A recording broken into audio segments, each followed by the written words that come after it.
सर्वस्य चाहं हृदि सन्निविष्टो मत्तः स्मृतिर्ज्ञानमुपोहनं च वेदैश्च सर्वैः अहमेव वेद्या वेदान्तकृत वेदविद एव चाहम्।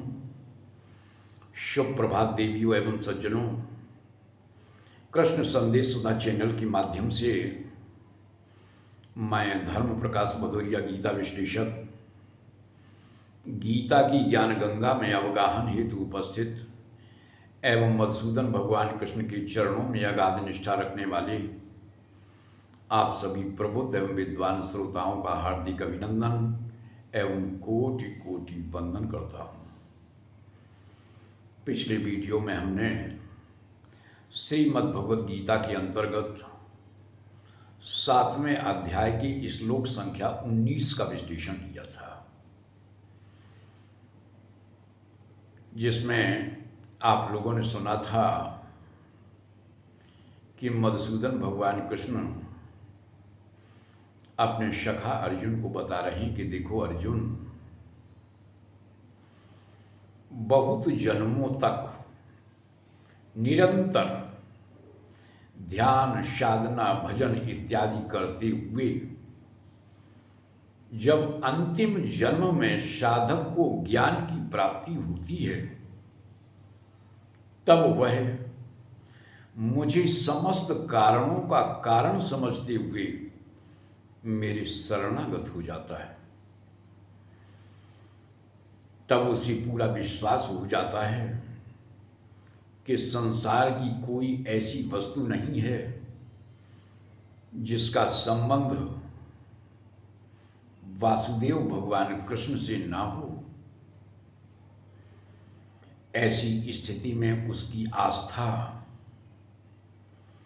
मेरे सिवाय कहीं अन्यत्र नहीं होती। साथ ही इस बात को भी बताया था कि इस तरह का महात्मा अत्यंत दुर्लभ है। इसी कड़ी को आगे बढ़ाते हुए मधुसूदन भगवान कृष्ण आगे क्या कहते हैं, आप लोग बड़े ध्यान से सुनेंगे। विषय बहुत ही ज्ञानप्रद है, आप लोगों को बेहद आनंद की अनुभूति होगी, ऐसा मेरा मानना है। तो पूर्व की तरह सर्वप्रथम इस श्लोक का श्रवण पान करेंगे, तत्पश्चात मेरे द्वारा किए जाने वाले विश्लेषण का आनंद लेंगे। तो सुनते हैं श्लोक संख्या 20 कि कामैस्तैस्तैहृतज्ञान प्रपद्यन्ते न्यदेवता तं तं नियममास्थाय प्रकृत्या नियता स्वया। इस श्लोक के माध्यम से मधुसूदन भगवान कृष्ण अर्जुन को बता रहे हैं कि देखो अर्जुन, कि कामैस्तैस्तैहृतज्ञान, ये जो नाना प्रकार की कामनाएं हैं, इन विभिन्न प्रकार की कामनाओं के द्वारा जिनके ज्ञान का हरण हो चुका है, जिनके ज्ञान को लूटा जा चुका है, यानी नाना प्रकार की जो कामनाएं हैं जो हमारे अंदर स्थित हैं, जैसे मोह की कामना अलग है, लोभ की कामना अलग है, भोग की कामना अलग है। अब यहाँ पर प्रश्न ये उठता है कि ये विभिन्न प्रकार की जो कामनाएं हमारे अंदर स्थित हैं, ये करती क्या हैं, इनका कार्य क्षेत्र क्या है।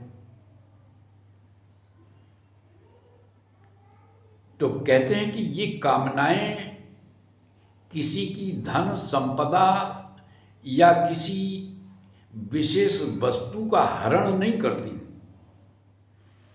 बल्कि ये साधक के ज्ञान को लूट कर ले जाती हैं, साधक की बुद्धि को बिगाड़ देती हैं। तो प्रश्न उठता है, कैसे? साधक की बुद्धि बिगड़ती कैसे है? तो आगे भगवान बताते हैं कि प्रपद्यन्तेन्य देवता, तब साधक परमात्मा से विमुख होकर दूसरे देवताओं की शरण में चला जाता है, दूसरे देवताओं की शरण को ग्रहण कर लेता है।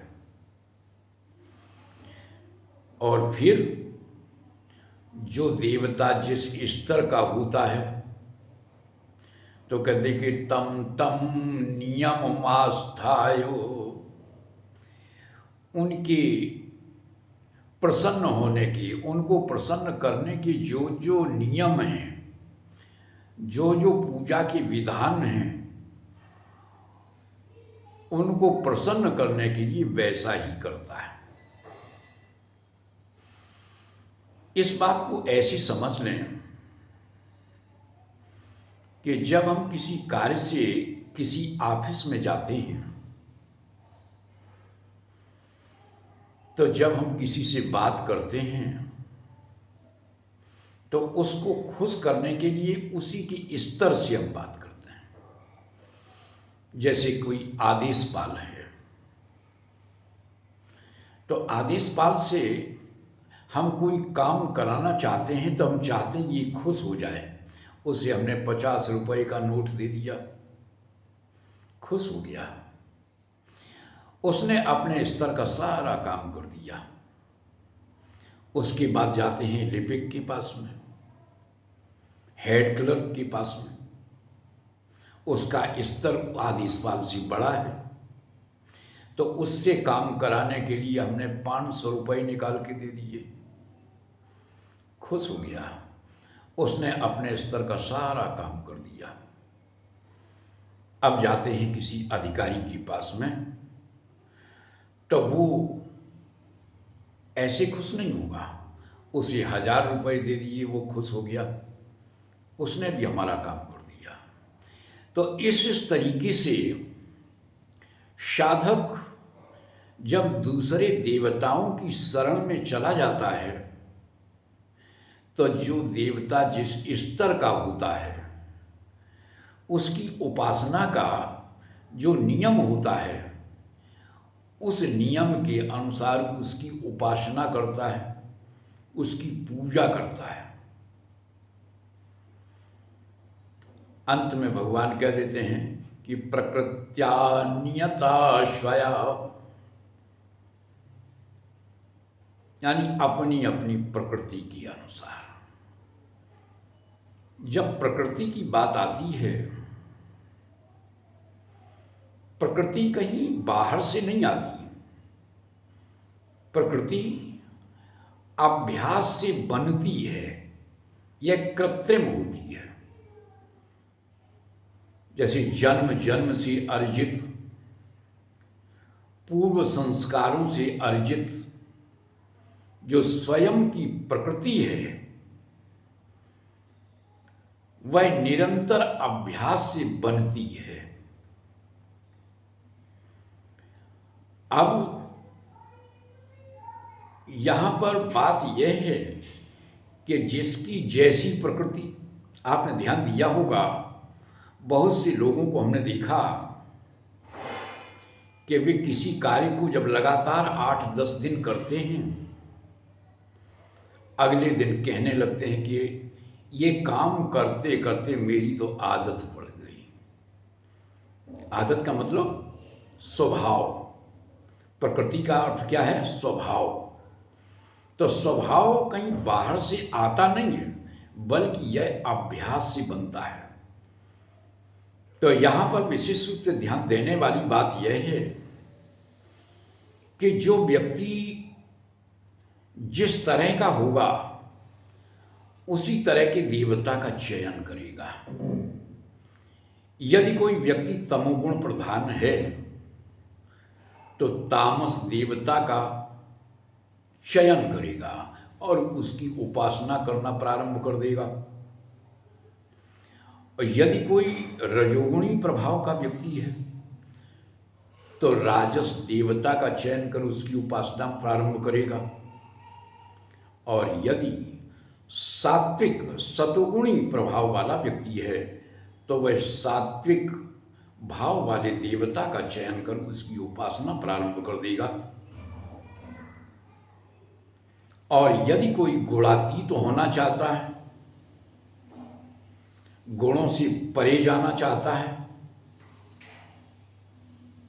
तो फिर तो उसे परमात्मा की ही पूजा करनी होती है। जैसा कि मधुसूदन भगवान कृष्ण ने दूसरे अध्याय की श्लोक संख्या 45 में अर्जुन को कहा है कि निस्त्रय गुण्यो भवार्जुन, यदि तीनों गुणों से परे जाना है तब तो परमात्मा की ही उपासना करना होगा। तो आज की ज्ञान चर्चा में बस इतना ही। आज की चर्चा में यदि सचमुच आप लोगों को ज्ञान की अनुभूति हुई हो तो हम आप सबसे अपेक्षा रखते हैं कि हमारे वीडियो को ज़्यादा से ज़्यादा लाइक करें, शेयर करें, अपनी आख्या दें। और यदि आप नए हैं तो हमारे कृष्ण संदेश सुधा चैनल को सब्सक्राइब करने में किसी भी तरह का संकोच न करें। जय श्री कृष्ण।